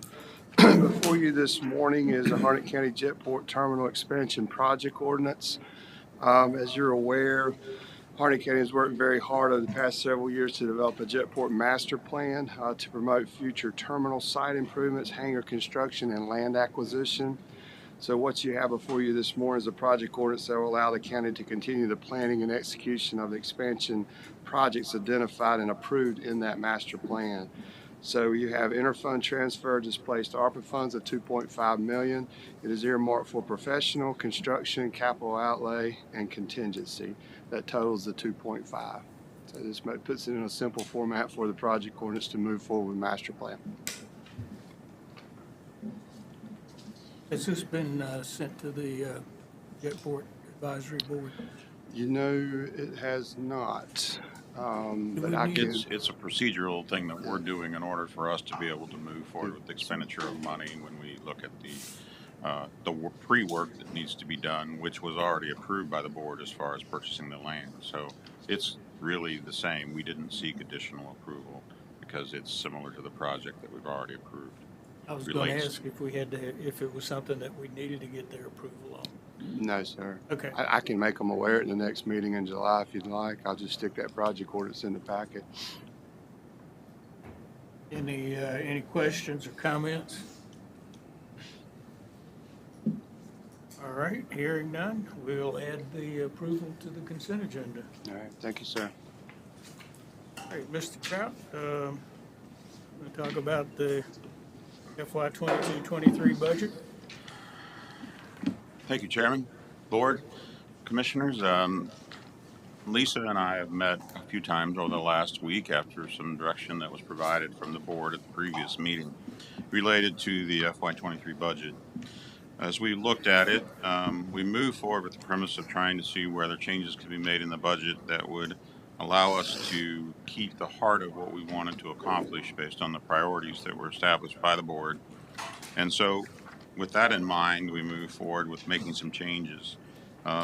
Lisa was able to pull up a number of different projects that we feel that can be postponed or eliminated as part of this budget. The first thing that I'll state is, unrelated to the list that you were provided, was also based on the information presented last week.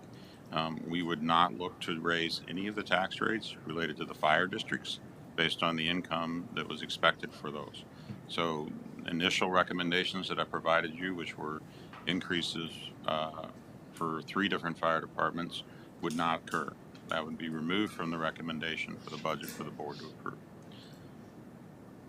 So now we'll go to the items that were removed from the budget.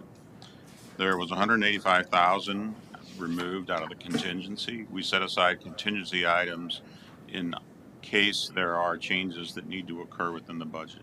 In other words, there are identified items that might occur, but it's not a guarantee. So we have them available in order to assist. With that, if you go to the middle section, there's 2 items that relate to hearts. That's 2 part-time drivers that would not be filled as their positions, and also a full-time transit driver. Based on the information that we have, we still have trouble finding and filling those current positions. If there was a need or an opportunity arose later in the year where we could fill these positions, we would look at that based on additional monies available. But in order for the purpose of the budget, we would eliminate them now and evaluate later in the year whether they should be added in based on available funding and if we have all the positions that we currently have filled. The second item, or actually the third item there, was the Board of Elections. Based on the turnout of the primary and the decisions of the voters, there is not a requirement for a second primary this year, so we no longer need to budget for that item. And then there was some small miscellaneous staff training that was set aside in the Economic Development Department. We will look to cover that as the year progresses in order to provide that training, but at this point it will be removed. It was additional training, and we know that there may be a need, but at this point we feel comfortable eliminating it. So if you go back up to the top, there was $158,000 that was already included in the recommended budget. So it was already provided, so that it actually reduced the number that we needed to target. Next, the Harnett Promise Program would be reduced by $150,000.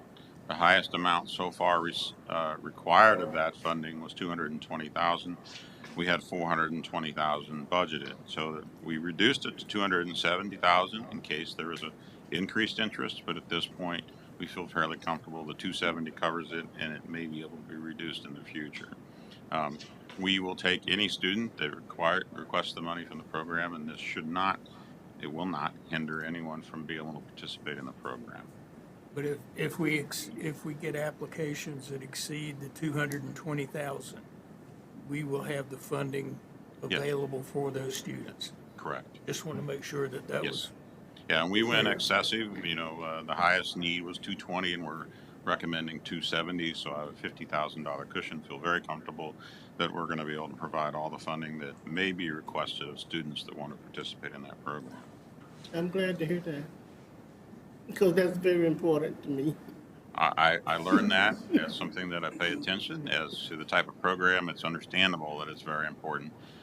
It's a great program and provides a lot of opportunity for students of this county.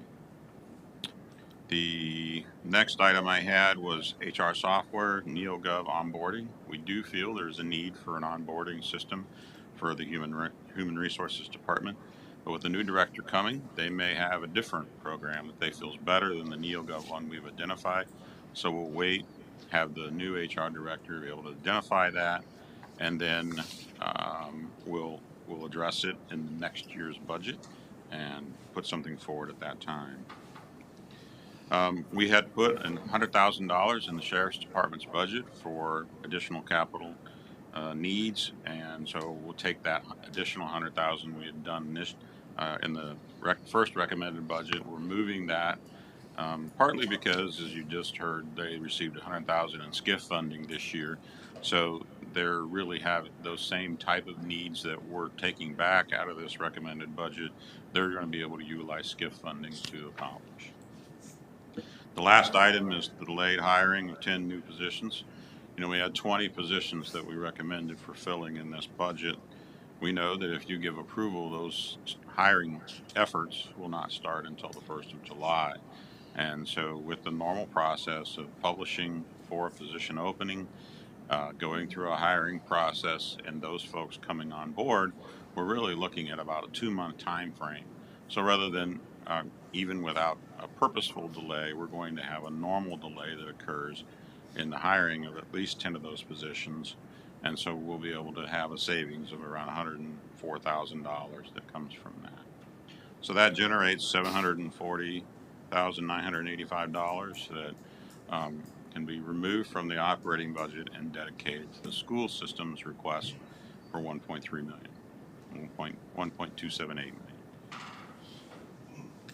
So Lisa and I are here, and we'll stand for any questions you may have regarding the budget. Recommendations. I have a question. Yes, ma'am. For the fire tax, for the different fire departments, we had 3 that were supposed to be receiving an increase. Did you remove those increases? The increase on which positions? Fire stations. Um, One in Bone Trail, one in Northwest Harnett, right. and there was another one. What we did was those three fire departments that requested tax increases, we looked at the new valuations that are occurring in those areas where the fire stations are located and determined for 2 of them, the amount of money that was going to be generated based on the new valuation for that particular district was actually greater than what they were requesting by giving them a tax increase. So they're going to have the revenues that they need. One fire department, Boone Trail, was going to receive about 2/3 of what would have been generated by their tax increase. That amount of money they're able to work with and be able to meet their needs, and then they'll reevaluate as they come into next year to determine if they need a tax increase at that point. So we feel like we're going to provide the resources that they would have received had they got a tax increase based on the valuation. And what I like in that too is the fact that we're lowering our tax levy rate in order to be closer to revenue neutral. In their situation, they're going to leave their tax rate the same, generating additional dollars for them based on the increased valuations that occurred in their area. So therefore, they're capturing additional revenues where we're pulling back and rather than leaving the tax rate as it currently is. So what you're saying is they're not going to have any losses in the funding? We don't believe any major. One of them will have a little bit less than they would have received with their tax increase. Yeah, if I may. Okay.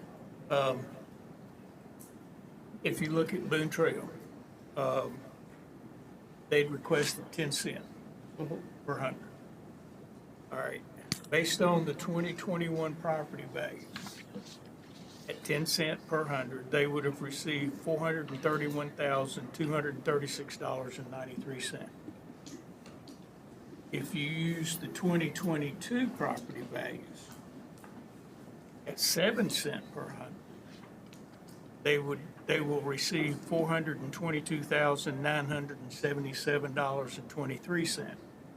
The difference between those 2 amounts is $8,259.70. I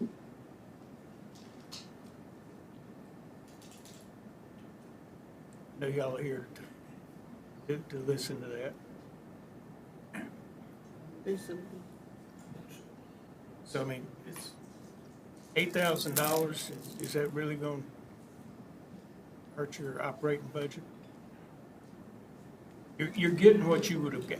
If we hadn't have had the revaluation and it'd give you the 10 cent you requested, you're getting within 8,500 of that, by keeping the same rate with the new property values. Yes, sir. Our budget that we put in for was $530,000 for the fiscal year 22-23. Give me that number And we again. went to 8 cents, and we give it 483, 439. Give me that number, your budget The number. budget we requested with no increase of 7 cents was 531.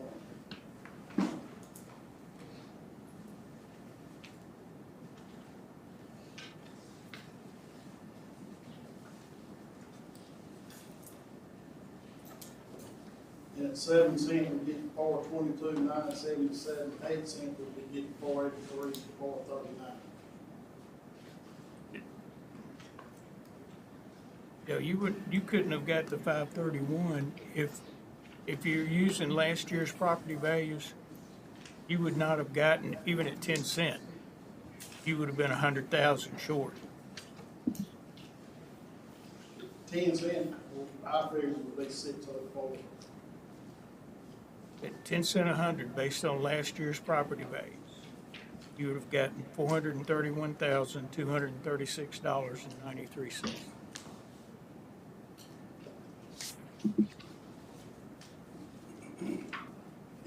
The number we were running, that's what, at 7 cents this year, we get 4.22. Right. So you're within $8,500 of what you would have gotten 10% or 10 cent using last year's property values.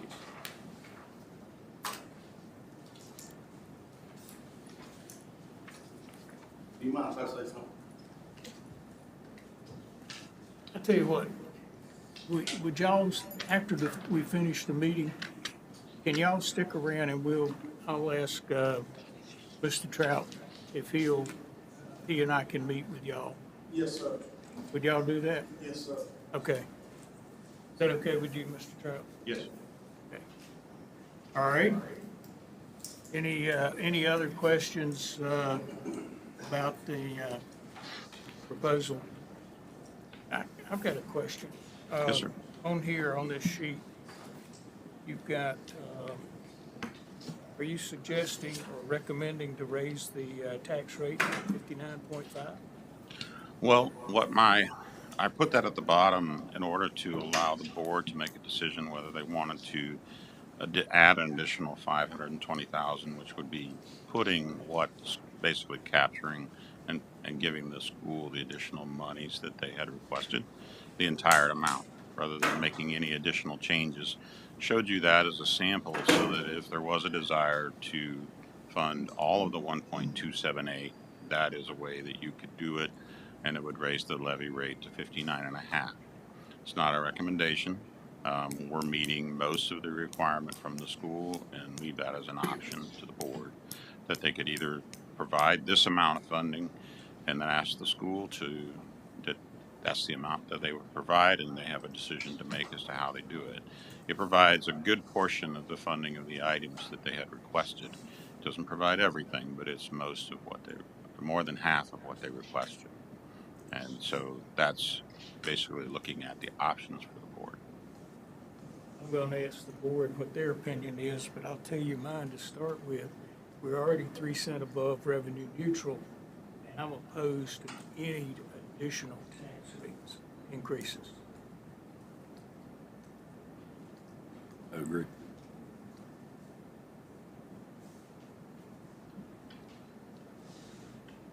Well, I will, let me just share a couple of things. And number one, let me say that I cannot and am not speaking for the Board of Education. I'll just tell you from where I see it. As I understand it, the original request was to implement a salary scale for classified employees for the school system. And I think the budget request that came from the school system reflected that in 1.2, whatever it was. While this will certainly help for the school to implement scale, they're going to have to come up with the other 500 and whatever it is. And I've heard suggested that they have a $3 million fund balance, so take that 500 and something from fund balance.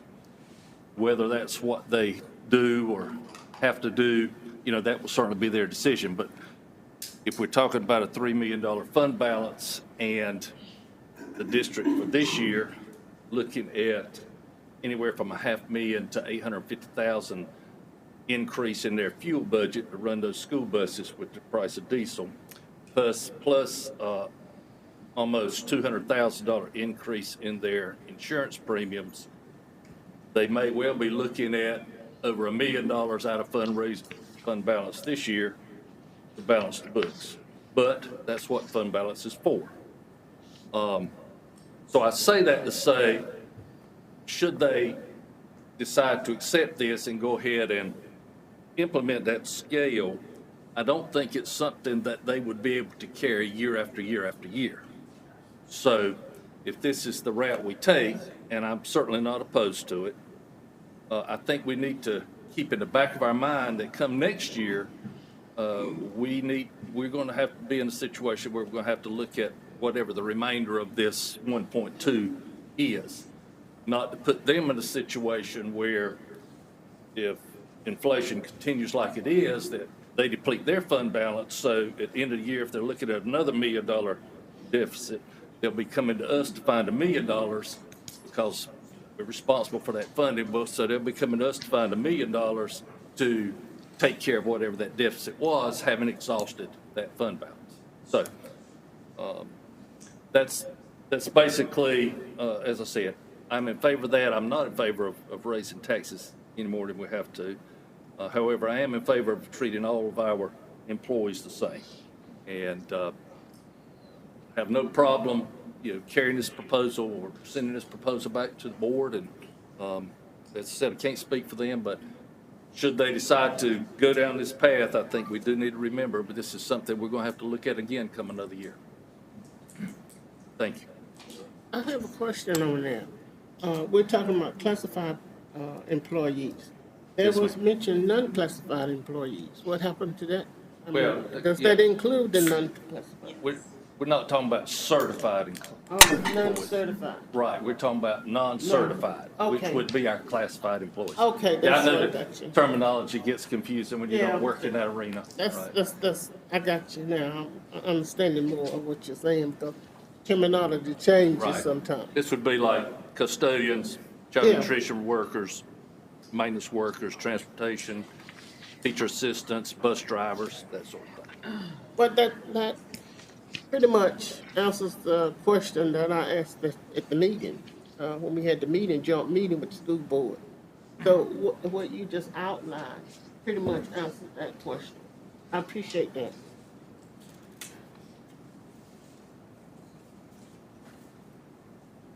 So what do we need to instruct staff so that they're ready to present a final budget next Monday? Well, like I said, I'm good with the proposal that Mr. Trout has brought forward with the identifying of $740,985 to go, should the school board decide to go forward with that, if they find funding to implement the other. I'm good with that. Again, I just want us to remember that we'll be looking at this again come another year. Any other comments? So, do we want to instruct staff to provide $740,000 and work with the school system to take the balance from their fund balance? Is that what they're doing? I'm good with. Good with. And I agree with what you're saying. Next year, if the recession happens like they're talking, who knows what Right. we're gonna be faced with. So anyway, next year, we're gonna have to be looking at where we're gonna find that 500, whatever's left over. But, it saves us a year of not having to increase tax regardless.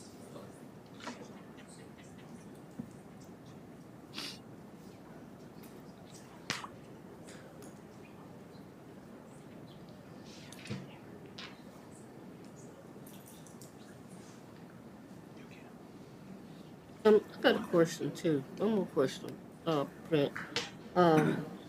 Whereas we won't have to spend that money for the Board of Election for a second primary, where do those funds go? It still stay in the budget? Which? Say that one more time. Where we no longer need this money for, the Board of Election for another primary. Right. So those are funds that's standing out there. Where do those funds go? Well, that would be what we would capture in order to give to the school. So Okay. instead of we have no need for them at this point. So Right. they're sunk. There's not a need in the budget now for that funding. And so that would then be transferred over to be available to the school. Eliminated that from the Board of Elections budget because it isn't necessary anymore. Okay. When we started the budget process in March, there was still that chance we were going to have a second election in July. So that's when we go ahead and budget for it. Okay. But I did want to clarify just a couple of things on the school's request. Of that 1.27, 8.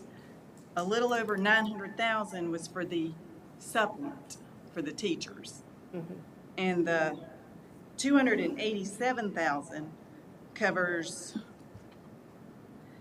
the salary adjustment for the classified staff. Okay. So we are covering everything Everybody. classified. Well, that makes me feel better. Okay. Yeah, it does. And that also includes their employer-paid benefits too, which is the increase in their health insurance and retirement.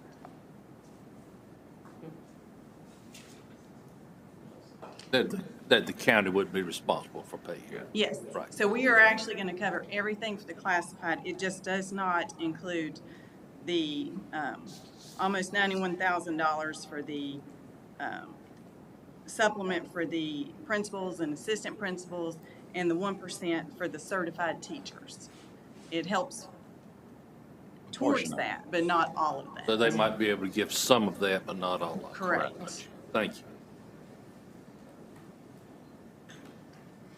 So, I appreciate that, and you know, the guidance here is critical. You know, we try to do the best we can to read minds, but this, you know, discussing it, presenting ideas, and then getting the feedback that you provided. And I agree. I think that there are decisions that will have to be made next year. If the economy continues the way it is with inflation, there will be even harder decisions and modifications to our budget as we go into next year. So. Obviously, we need to remember a budget is a living document, and we will make changes throughout the year as needed in order to support the operations. But this is our base starting point, and I feel like we've been able to help in a lot of areas and keep the tax rate down to a minimum level that's necessary in order to keep our operations going. So I appreciate it very much. all right. Moving to the county manager's report. I have nothing further, Chairman. Okay. I think we've pretty much clarified what the agenda is going to look like for Mondays. Everyone's got a sheet that shows upcoming meetings and dates of interest. So with that being taken care of, and I don't think we need a closed session today, so I will entertain a motion to adjourn. So moved. Second. Have a motion and second to adjourn. All in favor, please say aye. Aye. All opposed? We are adjourned.